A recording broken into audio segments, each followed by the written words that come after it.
జై శ్రీరామ్, అందరికీ నమస్కారం. వెల్కమ్ టు న్యూస్ అఖండ. నేను మీ కస్తూరి శ్రీధర్. మన భారతదేశ రక్షణ రంగానికి సంబంధించిన మరొక అద్భుతమైన ఒక ఆణిముత్యం లాంటి ఒక జబర్దస్త్ న్యూస్ అయితే ఒకటి తీసుకొచ్చిన న్యూస్ మాత్రం సూపర్గా ఉండాలి. ఇంకా అసలు విషయానికి వస్తే ప్రస్తుతం ఆయుధాల తయారీలో భారత్ అయితే ఎంతో దూకుడుగా ముందుకెళ్తుంది.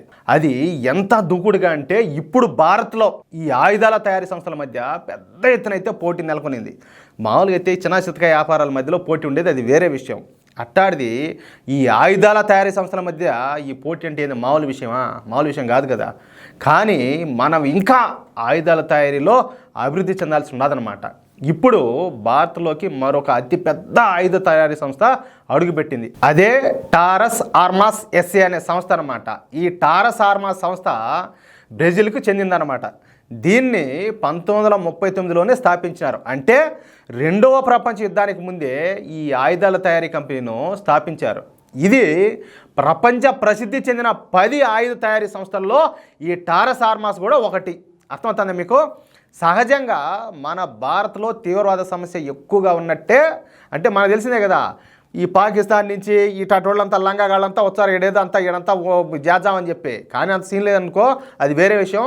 అలాగే వాళ్ళకు వంత పాడేవాళ్ళు, వాళ్ళకి షెల్టర్ ఇచ్చేవాళ్ళు, వాళ్ళకు కూడుగుడ్డ ఇచ్చి ఆఖరికి ఏమైనా చేసేవాళ్ళు, వాళ్ళ కోసం ఏడు ఉండేవాళ్ళు కూడా కొంతమంది ఉన్నారు. అదే మాదిరిగానే భారత్లో తీవ్రవాద సమస్య ఉన్నట్టే బ్రెజిల్లో ఈ మాఫియా మఠాల సమస్య ఉండాలి. దీంతో బ్రెజిల్లో తరచుగా ఏంటంటే ఈ బ్రెజిల్ స్పెషల్ ఫోర్సెస్కు అలాగే ఈ మాఫియా మఠాలకు మధ్య ఈ గన్ ఫైట్స్ అయితే జరుగుతూ ఉంటాయి. ఏది సినిమాల్లో చూపిస్తూ ఉంటారు చూడు అట్టా. దీంతో ఈ టారస్ ఆర్మాస్ సంస్థ బ్రెజిల్ స్పెషల్ ఫోర్సెస్ కోసం అత్యుత్తమ ఆయుధాలను అయితే తయారు చేస్తూ ఉంటుంది. ఇప్పుడు ఈ టారస్ ఆర్మాస్ సంస్థ మన మేక్ ఇన్ ఇండియాలో భారీ ఎత్తున పెట్టుబడులు పెట్టడానికి అలాగే భారత్లోనే ఆయుధాలు తయారు చేయడానికి ఇప్పుడు ముందుకు వచ్చిందియా. చూడండి ఎంత అద్భుతమైన విషయం. టాప్ 10 సంస్థల్లో ఒక సంస్థ ఇప్పుడు మన భారత్కు వచ్చింది.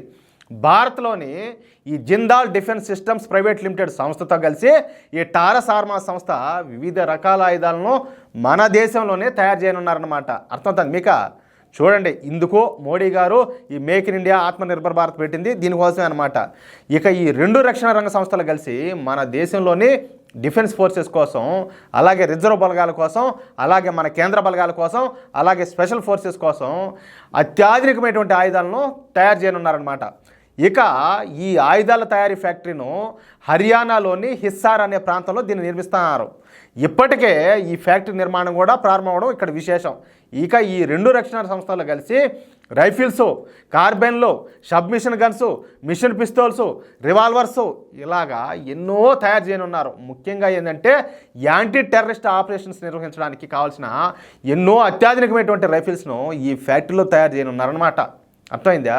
చూడండి, అసలు న్యూస్ వింటా ఉంటేనే మన కళ్ళ ముందు ఆయుధాలన్నీ ఆ గన్స్ అన్నీ అట్లా పోతా ఉంటాయి సినిమాలో చూపించినట్టు.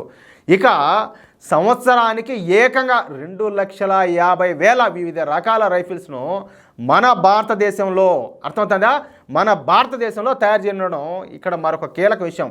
ఒక్క భారతీయ ఆర్మీడ్ ఫోర్సెస్ కోసం మాత్రమే కాకుండా విదేశాలకు కూడా కావాల్సిన రైఫిల్స్ను మన దేశంలోనే తయారు చేయనున్నారు. దీని ద్వారా ఏంటంటే ముఖ్యంగా మనకు కావాల్సిన ఈ ఆయుధాల డిజైన్లు, వీటి టెక్నాలజీ, హార్డ్వేరు, లాజిస్టిక్స్ వంటివి మన దేశానికి అందుబాటులోకి రానున్నాయి. ఏది వాళ్ళకు సంబంధించిన అత్యుత్తమ టెక్నాలజీ అంతా కూడా మనకు వస్తుందన్నమాట. అంటే భవిష్యత్తులో మనమే ఈ ఆయుధాలను తయారు చేసుకునేందుకు వీలుగా ఈ ఒప్పందాన్ని చేసుకోవడం ఇక్కడ గమనార్హం. చూడండి అబ్బా, ఎంత గ్రేట్ న్యూసా. అసలు ఇలాంటి న్యూస్ వస్తూ ఉంటే మనసుకి ఎంతో సంతోషం అనిపిస్తుందో. అలాంటిదే నేను ఒక మాట చెప్తా. ఈయన ఇప్పుడు ఒక ఆయన ఉన్నాడు కదా, 55 ఏళ్ళ యువనేత రాహుల్ గాంధీ. ఈయన అమెరికా నుంచి భారత్ మీద విషయం చెబుతాడు. అంటే ఏంది, మీరెవరు ఆడికి పోవద్దు, ఆ దేశానికి పోవద్దు, పెట్టుబడులు పెట్టద్దు.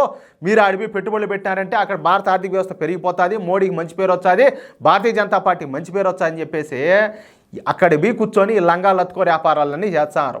ఆ మారి చేస్తే ఎవడైనా కూడా కడుపు కన్న తిన్నాడు ఇంట్లోంచి బయటికి పోయి ఇంటి గురించి తప్పుగా చెప్తాడంటయా. ఈ భారతదేశానికి సంబంధించిన అయితే నిజంగా భారతీయుల మూలాల రక్తం ఆయనలో ఉంటే అమెరికాలో కూర్చొని భారత గురించి ఎవరైనా తప్పుడు మాటలు మాట్లాడతారా?